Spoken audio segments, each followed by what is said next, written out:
What we have today is a panel from two projects, from two of our customers, on how to run a successful content management project. It's not just about the technology. We have to sit there and make sure that people want to use the system, we meet the business needs, and kind of move things forward. So on our panel today, we had Todd Jefferson, Senior Business Project Leader from Michelin North America. Colin Stephenson, Solutions Architect from Armedia. We were going to have Craig Burnett from Hospira, but he's on the way to the airport right now. He unfortunately had to leave town. And we have, actually, Ray, I forgot to ask you how to pronounce your last name. Wijangco. So Ray Wijangco from TSG, who worked on the Hospira project, who will help fill us in on some background as well. And then, well, there's me. So first thing we're going to do is do about a 5-minute recap of each project, just kind of get you a feel for the environment, and then we're going to move straight into the question and answer discussion. So we'll start with Todd. Okay, thanks, Laurence. Just to give you a little bit of background and to warn you, there's a lot of slides here, but I'm going to go through them real quick. They'll be up on the website, so if you want more detail, you can look at them. For those of you who don't know Michelin, we're a little bit more than Michelin. We have lots of different product lines around the world. We're about a $21 billion company in net sales last year, 113,000 employees, so pretty good size organization. We're number one in the world in high performance tires, number one in the world in radial tires, number one in Europe in tires for motorcycles and scooters. So we have a lot of marketing stuff there for you. But what challenges did we face, or do we face? This is not unique to Michelin. I'm sure that all of you face these same things quite a bit. Our primary one was obsolescence. So we have a number of content management systems, really. But the primary one we used for document management became obsolete. It was based on Notes Domino 6.5, if any of you know that technology. IBM stopped supporting it last September. Okay, so there was a project launched. One of the challenges is actually getting the project launched. So, this project was on the books several years from IT. The business said, it ain't broke, don't fix it. Right? So getting the business actually engaged and saying, yes, okay, we understand this is something we have to do. Let's go ahead and launch a project now that it's obsolete. We realize the risk is one of the challenges. But anyway, there's that. Productivity, everybody's forced to do more with less. So productivity is a key issue in our organization, along with yours, I'm sure. Knowledge and sharing that knowledge. The system that we had was distributed. Even though all of our processes are common, knowledge around those processes and around that documentation is vital to our continuous improvement efforts. And so there's a knowledge sharing goal there. Personnel engagement, right? How do you keep and retain employees? Well, you don't do it having obsolete systems, for one, right? People like to have new state-of-the-art intuitive systems that are easy to use. So that's another thing that we'll kind of look at. Compliance. Michelin is huge on compliance in a lot of different areas. You can imagine the regulatory agencies that control Michelin's quality systems. The DOT, same in the European Union, has a lot of those things, and around the world, QS 9000 quality standards. So we have a lot of compliance things. Legal risk as far as discovery is concerned. Anybody that's familiar with legal suits in the discovery phase, they come to you and say, hey, we want all the documentation pursuant to the manufacturer of that tire over the last 10 years. Thank you very much, and we'd like it by the end of the month. Okay, another challenge. And then financial risk around fines and penalties of not being able to do that types of stuff can also be pretty significant. So those were the challenges that we looked at. And then finally, we have a strategy in Michelin. It's called the Efficiency Program, and it has to do with productivity and efficiency of the organization. And how can we take steps to make sure that the things that we're doing are contributing to the efficiency in our strategy for moving forward at Michelin. This is what our content management system would look like probably in the next year or two. It's probably what yours looks like now or in the next year or two if you're not having a strategy around content management, right? We started off with, maybe just a couple of these things, mostly Novell file shares way back when, right? Then we started getting into the document management types of environments, and these things started to proliferate. And now we've got, pretty close to what you see here, millions of documents everywhere, and a need to bring those under control because what it says there, right? Simply put, it's not sustainable. And I don't know if you all went to the keynote about the data, right? It's a hell of a lot of data. Okay, so the first objective obviously was to replace Domino Doc. It's obsolete. We got we have a substantial risk. We had about 3.5 million documents in Domino, distributed across 37 servers, I believe, and those servers were in different facilities around the country, in Canada, the U.S., and Mexico. Okay, we needed to migrate to the new system, provide same or better functionality. We needed to add a custom content lifecycle because we didn't use records management from Alfresco, so we had a little bit of custom code there, thanks to our friends at Armedia. And also we had to add a custom workflow because we're big into serial workflows for things like approval processes through multiple different hierarchies. And so we have to have that type of workflow to demonstrate that, in fact, it went through that process and that someone, in fact, did approve the plant upgrade, the tire change, specification, you name it, right? So we had that kind of stuff. And then also we're faced with, we can't disrupt the business, right? We can't stop the plants to make this change. So there's absolutely no downtime allowed while we make the cutover from EDMS to the new environment. Challenges, it was a new technology, right? Nothing Michelin had ever been exposed to. We had a lot of skills around EDMS. Even those had dwindled some over the decades. But we also had a new project methodology. So the IT group was changing from a waterfall technology to what maybe some of you know as Agile. So we went through a learning curve on switching not only to a new technology, but a new project methodology. We have, the challenges around the team. So, one of the biggest things, especially in the business, is in a manufacturing environment, you go to the people and you say, look, I'd like to have this person for the next 15 months to help us do this migration. And the plant manager say, and how does that contribute to me making tires, right? Thank you very much, have a nice day, come back when you have another plan. So, having the team is a challenge. Getting the commitment from the business to do something that they don't want to do to begin with is a challenge. And then availability of infrastructure. So we have a fixed budget. We know what the architecture we'd like to have would be, but getting the approval to do that types of things up front when it's kind of new territory, new technology, and et cetera, with standards that aren't necessarily Michelin standards to begin with can be painful, to say the least. Okay. Current status is we're about 70% complete replacing Domino Doc. Actually, this should say now a little over 4 million documents loaded since I made these slides a few weeks ago. User adoption is very high, and you'll see that here in just a minute. And then the demand for new sites is also on the rise. I think we have somewhere between 200 and 250 concurrent users during the course of a day at the peak right now. We've got about 5,500 active users in the system towards a target of around maybe 12 or 13,000, okay, for North America. Well, I should say it's North America based, but those 5,500 users are in 34 countries, actually. So we have access to the systems in North America from literally everywhere.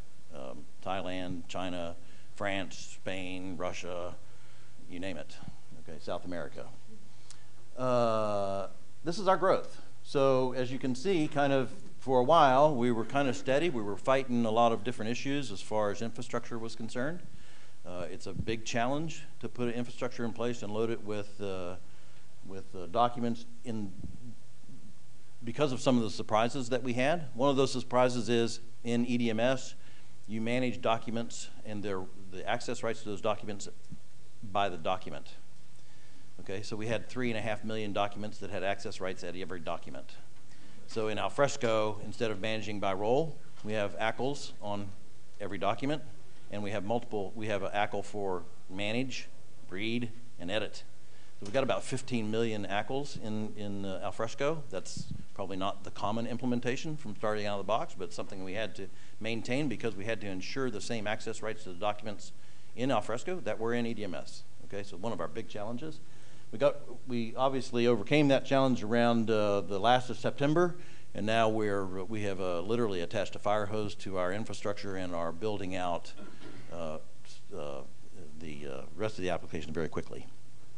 Keys to success, I would say build top-down and bottom-up support. So one of the things I did to get the plan on board is I personally loaded Alfresco on my PC, and learned enough about it to tweak it a little bit, to put in a Michelin logo instead of the Alfresco logo and just make it look like Michelin. And then I went to the executives of the company and I said, this is what we can get to, and this demonstrates a lot of the things that I said up front as far as productivity and efficiency, personnel retention, and solves our obsolescence issues.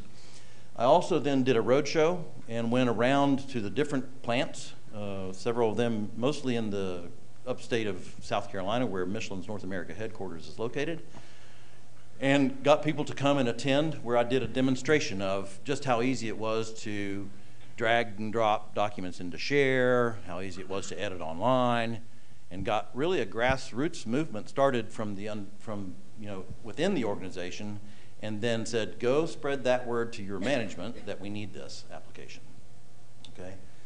I think that's extremely important to help you overcome political challenges, right? If you can get a grassroots movement started within the organization, sometimes the politics at the top get a little easier, right? Because if people are screaming for it, you can get over a lot of bridges like that. Don't go it alone, especially if you're faced with new technology. Get a partner, and get one that's skilled in, like Armedia or maybe a few others that have Alfresco background. Alfresco support services as well, I'm sure, and then get commitment from IT in the business. From IT, you need to have a commitment of the skills that are going to be on the team, just like you need the commitment from the business for the business people that are going to be on the team.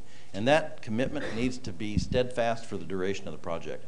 One of the challenges we faced is a little bit during the course of the project, IT resources being swapped out. Skills being added and then released, and that can be very detrimental to your project. So one of the things you need to do is say, look, we're going to do this project. This is the team. Don't come touch them until we're done. Okay. That's it for me. All right. Okay. So Ray, you give us a quick background on Hospira. We don't actually have slides for Hospira. It's just Yep. I'll make this short and sweet. So we did a project with Hospira, and obviously Craig Burnett couldn't be here today. Hospira is a global pharmaceutical drug and device company. They are formerly Abbott Hospital Products Division, HPD. They're based out of Chicago, Illinois. We actually implemented a solution for the Rocky Mount, North Carolina facility. So it's a manufacturing facility for large volume solutions like generic injectables, manufacturing services. It accounts for about 25% of Hospira's net sales, anything that gets manufactured in that facility. So basically, we worked with Craig to develop a document control system. So we're talking about SOPs, design documents, specifications. Obviously, all these things that you use at the plant, you don't just willy-nilly version them and send them out to the plant or for consumption. So we've done a lot of work from a controlled document perspective of following a very strict workflow, review and approval process, making sure security on different versions that you have access to them at certain periods of times, when they become effective, when they go through a training period, when they go through draft, and keeping an audit trail of all of that information. So. I got the chance to talk to Craig a little bit before he left. One of the things that he was telling us is that they've been trying internally to implement content management with SAP. They've been trying for 7 years. Craig has been at Hospira for about 34 years, and it's his opinion that they will not be completed in his lifetime.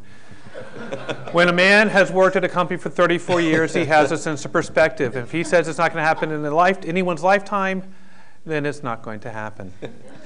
They actually started with Documentum, and so we helped actually, in other areas, we helped them with that migration to SAP, but obviously doing ECM for that long, SAP really isn't necessarily known as a strong ECM platform. So Craig basically chose Alfresco as this is an opportunity for me to do something that's not obviously going to happen from corporate, and it's gotten a lot of good feedback or use within that plan, and he's even looking to roll that out to other plants as well.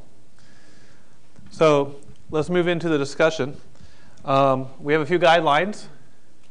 Everything's fair game. If you want to know the hard truth, ask the hard question. Ask, listen, and learn. So it's wide open. People have been through this.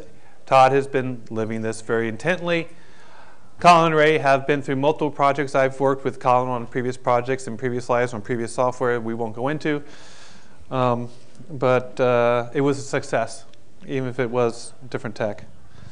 In case you forget who we are, and what I'm going to do is I'm going to lead off with one question, and then we'll start taking questions from the audience.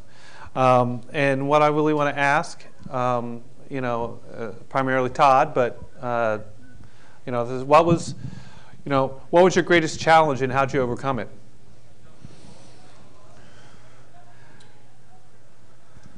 Well, okay, so there's a lot of them. I'd say probably one of the greatest challenges that we faced was getting the business on board, right? We fought that for about 2 years. About 2 years before the IBM product reached obsolescence, the enterprise architect said, dear business, this is going to go obsolete in 2 years, so you think you ought to do something about it? And they said, no. The next year they said, no.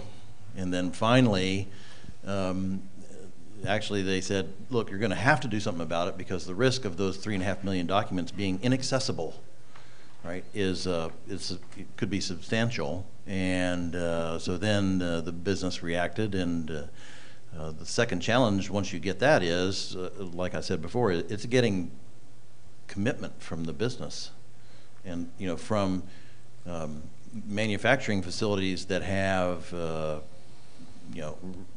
really don't care, right, about giving you personnel to do some transition when their focus is CRI or the profitability of the plant and how many tires they can make, and every resource is fully committed. I can tell you, having exposure to the plant the manufacturing environment at Michelin, there's not a resource that is idle at any Michelin facility, because if they're idle, they're gone, because the plants are intent on that. So that's one of the big challenges. So how you get over it is I had to build that grassroots movement, right? I had to get the plant people excited about having something that's easier to use, having something they could see would make their life better if they were willing to commit some resources to it. And so getting that grassroots movement and going to the plants and saying, look at what we could do. Look at what your life could look like if you can just free up enough resources for us to get that done. Now, did they free up a lot of resources? No. Right? They still were very resistant, but we did get at least one person from every facility committed to the project for the duration that we had to have them to do the actual migration. Right? And so that was probably one of the biggest challenges. I find trying to get the users to understand that you're trying to make their life easier, not harder, is the greatest thing you can do. If you can do that, everything's much easier. Yeah. So either of you have one of the challenges you've been overcome, Dave, you're on one of these projects or another project to kind of... I would speak to this project. I mean, we could say technology, blah, blah, blah, but software culture shock was probably one of the challenges. If anybody's ever moved country, the first couple of months, hey, it's a new place, it's a great time, and you're on vacation. Then the next 3 to 6 months, it's, oh dear God, what have I just done? Everything is different. I don't like this. I can't go to the supermarket and buy what I want to buy. It's just different. Then once you get through that, suddenly you start to settle in, experience everything the way it should be, and you settle in. It was the same with the project team. It was, oh, shiny new software, let's start using it. Todd did a great job doing the road shows for them. But then once they started to settle into it, it was, this is different. I don't like this. This is just not going to work. And then over time, as you talk them off the ledge, you know, kept leading them forward, baby steps, then they started to really enjoy the product and understand what was capable, what the potential actually was. So I probably have two answers to this question. One, I think initially when working with initial projects is education, right? So a lot of what I do is what is ECM, right? Most people will think, oh, I just need to set up this folder structure and put the content in there and I'm done with it. But you've got to educate them on security, content models, metadata, and the value of all of those things. So a lot of things that maybe I try to do up front is just that education and getting them to understand really what ECM is, right? Because it's a pretty vague term in most cases. The other piece I'd say is really, you know, keeping on the simple and smart theme is the simplicity side of things, right? Most interfaces that you see out of the box they're intimidating, right? You can do 20 different things. You can do things that maybe only technical people should be doing, or there's a lot of buttons to click. But how can you keep it simple for the users? Doing that, maybe doing through quick POCs, getting buy-in from your business users before, making them feel a part of the project and actually getting their feedback to make things streamlined and simple. I think that is a big piece in terms of getting buy-in, especially for that first project when you're trying to implement some type of repository at a site. So. No, I found that's helpful because one of the things that we're always trying to do is we're trying to solve the business problem. It's a business problem that has content. It's not always just a content problem. And by understanding what the features are, not the feature set, but the requirements and the needs, and then bringing in the features, you usually will get a lot better sense because then they feel that you're part of their team, their ally, and you make a lot of progress.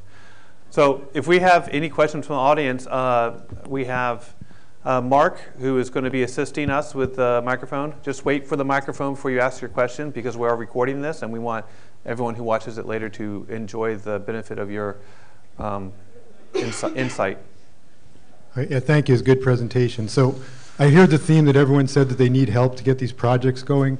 How close were your initial estimates for the amount of help you needed come out to the amount of help you actually used? That sounds like a Todd question. Yeah. So I'd say, and I don't have the figures with me, but I'm going to say double.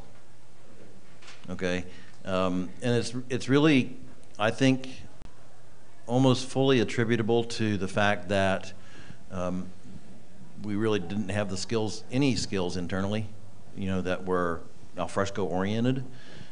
We had hippos that thought, well, this is another software project, so we have IT staff and we have augmentation staff that you know, we can get from people that we do normal, you know, coding with for the applications, Java developers, etc. But that's not the resources you need, right? The resources you need are these kind of resources. And so, you know, you get what you pay for. And there's no question about that in my mind, that you know, you have to build a project that and convince people that you don't have the skills in your organization to do it. And if you try to use the skills in your organization to do it, you're going to end up spending more money and take more time than if you just bite the bullet and get the right resources for the period that you need them. One of the things we did that the organization did was one of the challenges is we started off with no resources like these people. We got these resources in and got to a point where IT said, okay, you've had them long enough. We're going to bring in other people. We finally got to the realization in the organization that no, we hadn't had them long enough. So now let's bring them back and make sure they stay and are committed, connected until we really don't need them. So I'd say double. So it's going to vary. So I was a CIO prior to coming to Alfresco, and the two things that I always found with bringing partners in is if I don't bring partners in, all of a sudden my staff is not doing what else they were doing beforehand. I can't spend my entire life doing these migrations or system setups. The rest of the business wants to get things done as well. And the other aspect is, in all these projects, you always find that hidden gem, like all the ACLs. And that always is something you don't know until you get down and dirty and go, oh, huh, this is going to be fun. And you don't even know how long, you're still trying to figure out the scope of that problem, but you've already started work. So, but what you want to make sure is you get a team that's dynamic enough to adjust, because it's never, ever straightforward. If it is straightforward, the odds are you miss something and it's going to bite you later. Another question? Oh, there we go. Mark, you decide. Yeah, it's like, no, it's not nothing. I was wondering about the global issue dealing with regional offices, remote locations, et cetera, because that's one of the challenges we found with past implementations in terms of getting buy-in when it's, it's not easy to go face-to-face and meet with folks and talk to them and get their, get that grassroots pull that you talked about. And then just simple things like even access to this, the previous ECM we had was problematic too. So if we can address both fronts, that'd be great. Okay, so as far as the access, we have a global network. So the ECM, well, not the ECM, the document management problem or application that we had was being accessed by the same people that are accessing this new one. So from 34 countries, they had access to Domino Doc hosted in North America. So the network was already in place, and so access, as far as a technical challenge, is not an issue for us. The other part of that was the grassroots. So in Michelin, we're really big on process ownership. And so how you get buy-in for those types of things is go see the process owners and get their buy-in. Because if you have the process owners buy-in, then the people that are engaged in that process can be convinced either by, demonstrations. I did a lot of demonstrations using, like WebEx, or we have another version, but WebEx type meetings. And whether that was with France or with even one in China, it helps to know people. I've fortunately been with Michelin for 28 years, and so I've had a lot of roles in Michelin and been around the world quite a bit, and so I had some key contacts. But if you can get a network of people engaged in what you're trying to accomplish, that also can help overcome some of those barriers. So if they already trust you, that helps, is what you're saying. If you have a trust network, that's a really good thing to have. Have you two experienced on other projects similar? Yeah, I guess I've worked with clients that are overseas as well. Tools like, 10 years ago versus now, things like WebEx, things like that are very helpful. If there's issues, I think what I've seen too is issues with infrastructure, right? Things that happen when we test in the US are fine, but then especially when content's related and all the infrastructure is in the US, but when they're trying to download content in Ireland, it's a little bit slower, or the makeups of their PCs are different, or their version of IE is different than what we have here because their builds are different. So obviously I think having as he was saying, having resources or IT resources that can help troubleshoot overseas is helpful. I may get a little too technical with this, but if there is a lot of content, there are ways where maybe you can start replicating content to those sites to help from a performance side of things. Like Alfresco has replication services to do that. But then, the struggle with that is then you have to deal with more infrastructure that you don't have direct control over in your infrastructure in your data center. So one thing that has been often overlooked is bandwidth. You might have bandwidth over the ocean, but when you get into the office, you don't have that bandwidth. I've had people who they're working in this English town, and there's one pipe going to the whole town that the whole town uses, and it was going great for the first couple months, and then some neighbor decided to start streaming movies in the middle of the day, and all of a sudden, boom.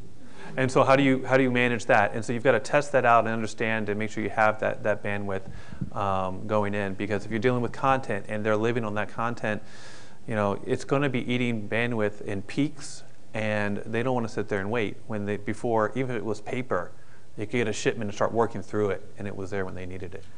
I remember working with one client too where we were doing performance testing, and one of the things that they wanted to do is they actually got statistics for each of the different worldwide sites on what the bandwidth was, and built that into the load runner tests. Like, this is what we think the bandwidth is going to be. I don't know actually how accurate the metrics were, but it was something that they tried as well. So,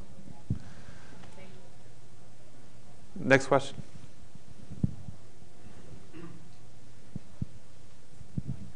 I just want to get an idea of what was the size of the internal team, the technical team, as well as the duration of the project, and how did you scope out the duration of the project, and how accurate was that?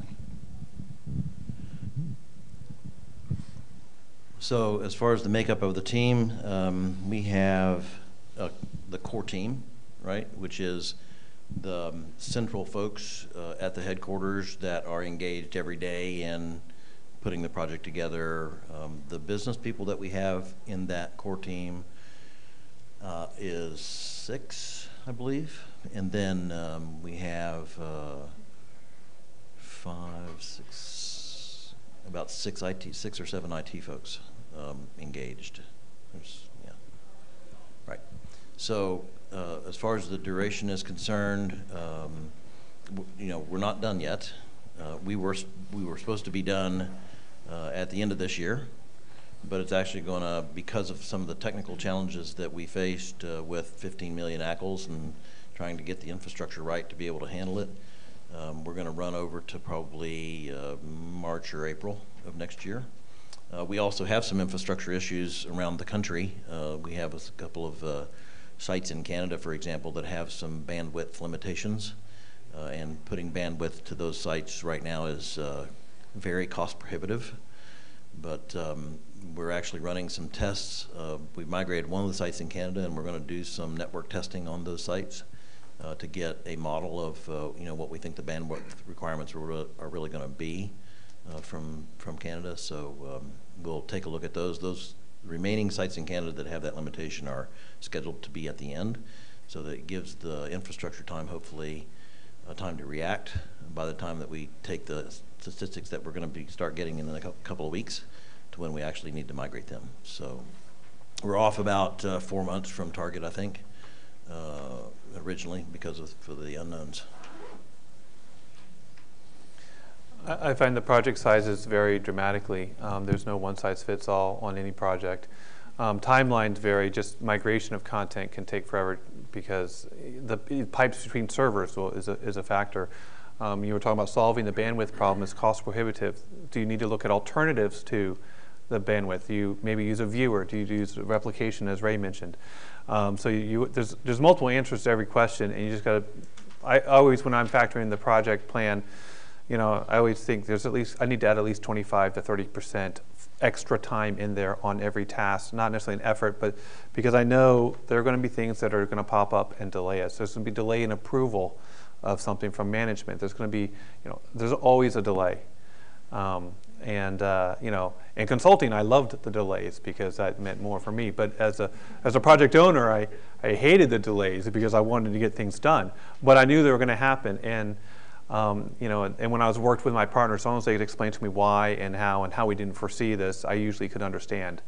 So I did have one partner that seemed to create delays, and they didn't last long. So, and it wasn't either of them. They were. So, next question. I was thinking about, you've gone through and talked about your biggest challenge that you face, but I was thinking, taking a step back and looking at all the issues you faced as a whole, what category would have been the largest sort of issue category? For example, is it political, technical, you know, such as defects, bugs? Is it skills? Is it budgetary? Was it methodology? If you could pick one category. Let's see if he gets the same answer he gave at lunch. Unfortunately. Yeah. Ask me now and then again tonight at 9, and it could be different. You know, I'm going to say that there's really 2 that are pretty neck and neck in my book. One is skills, and one is just the infrastructure challenges. So the technical challenges. You know, when you have when we built a sandbox, we put Alfresco on it. We started playing around with it, getting some of the kind of the functional things that we wanted to tweak a little bit. We built basically our own content management because we didn't want to expose plant personnel to records management. It's just too complex, right? But we needed lifecycle management for documents, so we actually built that on top of the standard share interface. You know, we got all that working pretty quickly.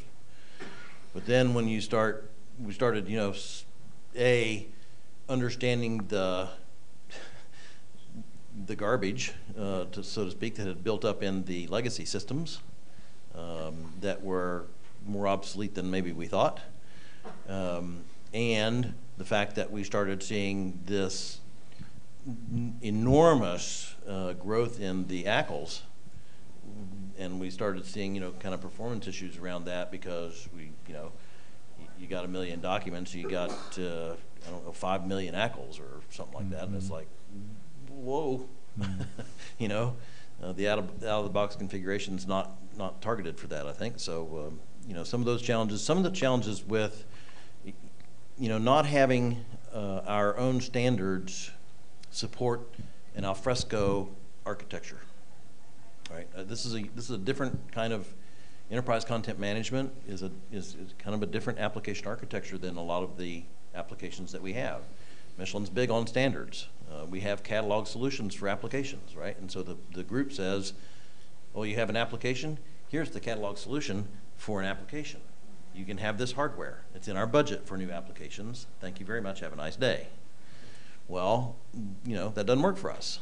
So, you know, some of the technical challenges around convincing the standards organizations within Michelin and you know, saying, look, we understand what the standards are, but this is a new technology. We want to build a world-class enterprise content management system, not a distributed document management system. And, you know, kind of getting through that, some of those challenges, so the technical challenges, I think, pretty significant. Yeah, and I think for Ray and Colin, I'd really like to hear, you know, across their many Alfresco projects they've worked on over their careers, you know, what bucket has been kind of the biggest, most prevalent one? Yeah, again, kind of going with the Michelin project, it's not that you want to be a control freak of the project, but it sure does help if you can control every aspect of it.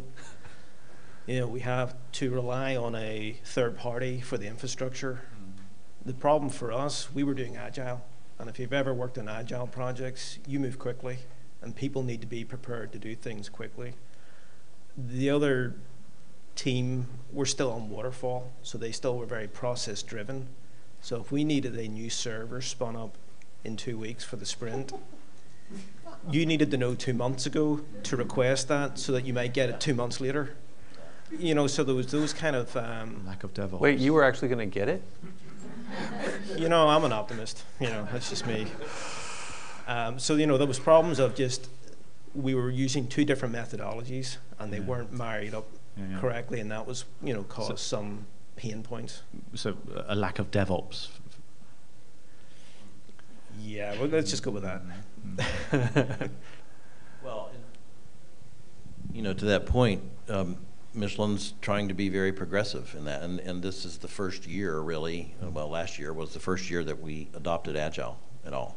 So we did the internal adoption first.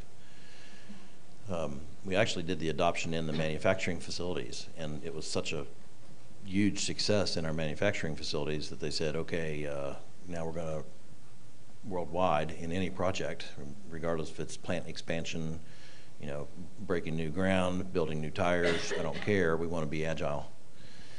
And so this was one of the first projects actually that was agile inside the IT organization in North America. I think there was maybe only 1 or 2 others that had even started. So, you know, getting full adoption of that methodology throughout the organization and contractual changes, to be honest, with third parties to change their methodology to marry up to ours are, you know, still things in the works. So, yeah, that's a big challenge. Ray? Maybe I'm a little biased just because of what I'm working on right now, things, but politics is probably things that come up a lot with me.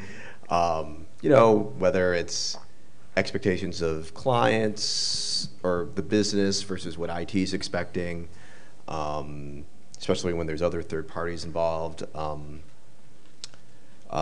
I do actually run into the infrastructure pieces as well. You know, we can be concentrated on developing that solution, but you have to make sure that they're going to have the space and the infrastructure to support what you're going to migrate, right? We're going to migrate 5 million documents into the repository next week to test. Oh wait, we only have 500 gigs on that drive. How fast can we, you know, does that impact, you know? So I think there's a lot of communication that you have to have, not just with your team, but obviously with the infrastructure sides and the other people you're working with, so. I find the answer varies by phase. Yeah. I find politics is always the biggest problem at the beginning. Getting buy-in from the groups. You're, oh, we bought this. Why do I don't want to use this? I don't want to do this. And then infrastructure becomes a problem. You start building it out, and finally it's the users. And generally, if you work with the people who are going to use the system early on, you can kind of head that one off. But each phase has its own set of buckets. You know, once you solve the politics problem, it's great. And then a new one, and then that's the big thing that dominates. And so it's only when you step back, it's been successful for 3 or 6 months, you can say, this time it was that phase that was the worst, and that's what that bucket usually represents. But they're all, I mean. At the end of the day, to me, and I know it's kind of cheesy, but I always say it all just comes down to communication, and it's communication not just with all aspects, all the people that are involved, right? Making sure they're all on board. Right. So. Another question? You asked one already. But yeah, it was a good question, but give someone else. Hey, so you just mentioned previously when we get down to actually providing the product to end users. So I'd just like to ask what your experiences or plans for rollout strategies would be.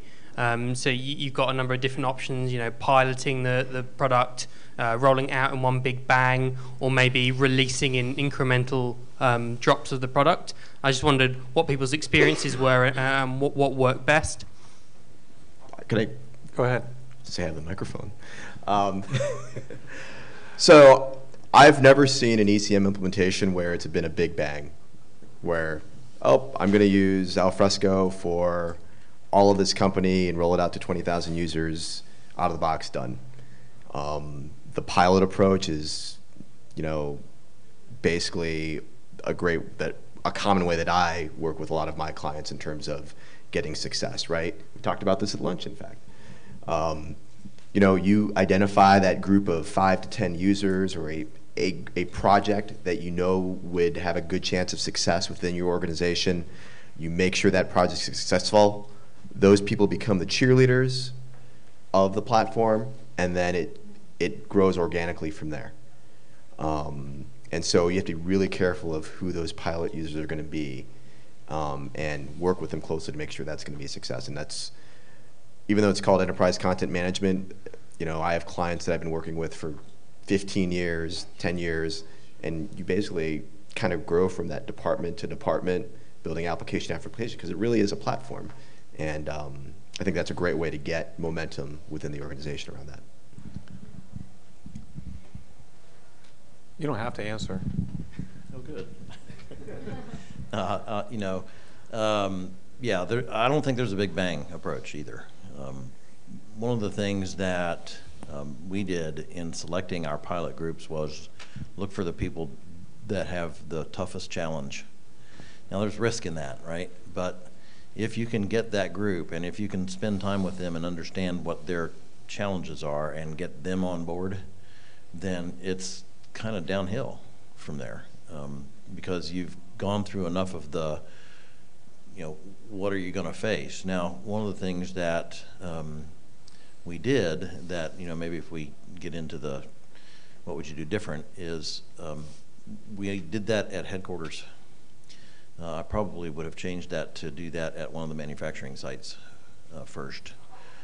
But anyway, our rollout approach is we're doing basically a balanced combination of trying to decommission the distributed servers, because that's image cost for us, balanced with you know, how many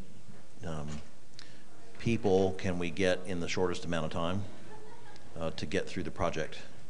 And right now, one of the things I said was we had about 3.5 million documents in EDMS, Domino Doc. We're at about 4 million documents, but if you recall, I said we were only 70% done with the project. User adoption is so high that now the people who are using it are taking stuff off their C drive and off their shared network drives and saying, I'm moving that stuff to BibDoc because I like it. It manages it for me, and I can get to it. And we're looking for some of the stuff in 4.2, like desktop sync for sure for sales type folks or mobile type folks. But the adoption is really, really high. And now I've got people saying, well, at year end it's a little tough because people are working on closings and they have a lot of things happening as far as plant shutdowns and stuff. But most of the time I get calls saying, when are we on the schedule now? So I find the answer varies on the type of project. If it's a collaborative type solution, you're going to roll out to one small office at a time and let people get used to it, and it get more of a viral type, oh, this is great, you should be using this tool. But if I'm looking at automating a specific business process, I might need that process to go for that one business problem to everyone at once because I need to have that one source of records. But I always try to pick a bite-sized amount of a solution. So I have one last question for our panelists before we leave. And if you could give, for all three, if you could give one piece of advice to the audience, what would that one piece of advice be?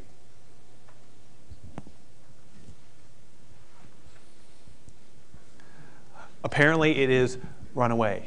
Well, I was thinking of the PC way to say that. No, I would say the one piece of advice that I would give is, and it's something that I also would probably do a little differently, and that is resist the urge to get started too soon, right? Do a lot of piloting, spend a lot of time, especially if you're in a migration scenario, spend a lot of time doing sample migrations to understand what migration headaches you're going to run up against. We thought we had kind of an easy row path laid out. We found a lot of things like the ACLs and stuff while we were already committed now to a schedule to deploy. Right, so we probably didn't spend enough time sampling for a migration. So for a migration project, I would say that would be the biggest piece of advice I could give. I would go with, for this project, BAs are undervalued. I think if we could have spent more time with the user base, not just with our project team, but actually going out to the users, going alongside with them for a bit and understanding what they're doing, and maybe giving them a little bit more education up front, that may have helped better define the requirements and have a true understanding of how they think they would actually use the end application. Use consulting. Just kidding. Of course, the consultant says use consulting. No, I would agree with the pilot and the proof of concepts. Working with the business to really define what your business processes are. I think that just doing that short upfront, trying to understand what they're trying to do helps a lot, and working with them helps a lot just in the long term. They get buy-in on what you're trying to do as well. So. All right, excellent. Round of applause for our panelists, please. Thank you.